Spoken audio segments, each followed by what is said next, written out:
And just like that, friends, December is here. Our theme this month is all about living in the joy and the pain. And coming to this really important insight or internal wisdom that many of you have been living and experiencing, that it is not about one or the other. We're not trying to get out of pain and move towards joy forever. It's discomfort. It's full of fear and anger, sometimes blame and shame, frustration for sure.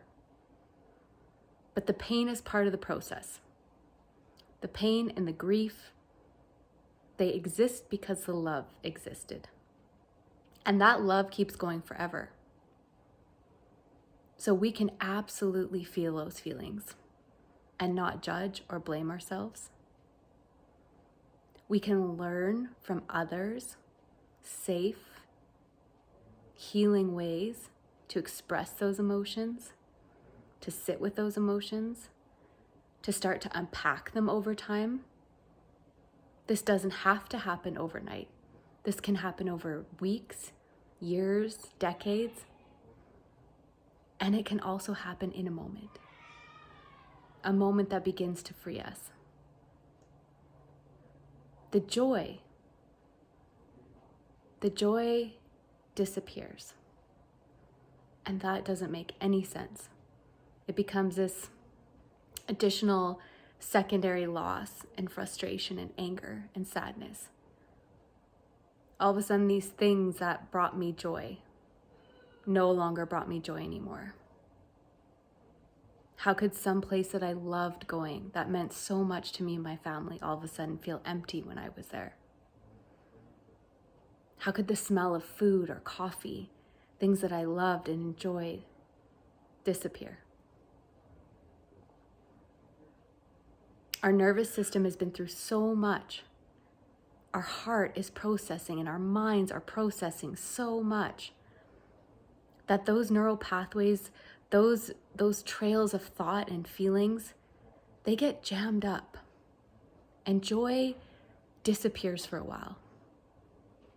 And sometimes when it starts coming back in, it can feel scary or foreign or wrong. We question it. It feels like, a stranger coming back into our body, this feeling of joy. And I am here to tell you and remind you it can come back. It will come back. And I can't tell you when or how. I can't promise you that it won't be scary. But I can give you hope and inspiration that if you let it sneak in just the tiniest of ways, if in time you find simple little things like enjoying a warm beverage or a hug from a treasured friend or a sunset or sunrise, maybe a great book again one day or magazine, laughing out loud at a TV show or a movie. Don't be afraid of the joy when it comes back. It doesn't negate your pain. It doesn't negate your loss. It doesn't mean that you don't miss your person. It doesn't mean that you don't ache for your child still. It means that we can do both at the same time. We can go enjoy an event. I watch my living children play their sports and dance and excel at these things that mean something to them. And I am so proud of them and so happy and excited. And then in the same moment, I can feel this wave of sadness, wonder, what would it have been like for Marshall to play a sport like that? Would he have wanted to dance? Would he have played football? Would he have done hockey? Would he have loved to build these little robotic cars? All of these things. And I can now at this place hold both that joy and the pain in the same time and know that that is the gift, that is the goal, to do both, not one or the other. It's also holiday season. In our family, we celebrate Christmas and love the holidays and getting together. The first year was hard. I didn't want to go anywhere. I didn't want to see anyone. I knew I wanted to do something for Aiden. Wherever you are at, listening to your own intuition and coming up with a family plan of what feels right for you to do is the best advice you can get. Listening to yourself.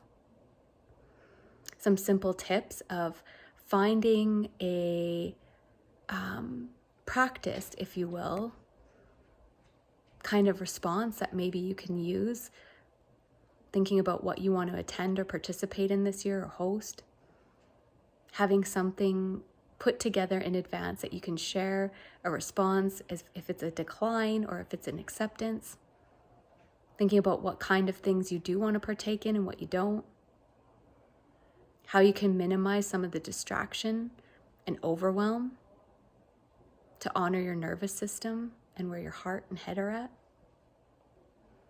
and ways to incorporate your child and your love into those holidays. I'm sitting by our Christmas tree here, and right from here I can see a few that I'd share with you. Some you've maybe seen before, but we have all these little ornaments on our tree that have been gifted to us over time. This one I received with a cookie cutter. The winter Marshall passed away from a colleague who had lost both her parents and found comfort in bringing them in the holiday that way. The first little double heart Christmas ornament I found for Carry You With Me.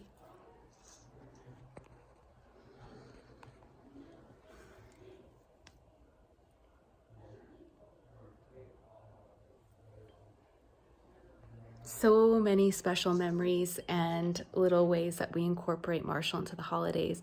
I have his little candle on the counter and in the kitchen with his name on it that we can use to light when we host people. And I just like to bring his light into the space. So taking a little time for yourself to think about ways that you would like to incorporate your current state of mind and heart and child into this holiday season or not.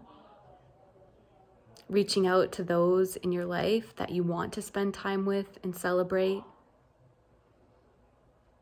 And exploring what that idea or concept of living in the joy and the pain looks like. How does this show up in your life? Have you ever thought about it? Have you found that rhythm or that balance?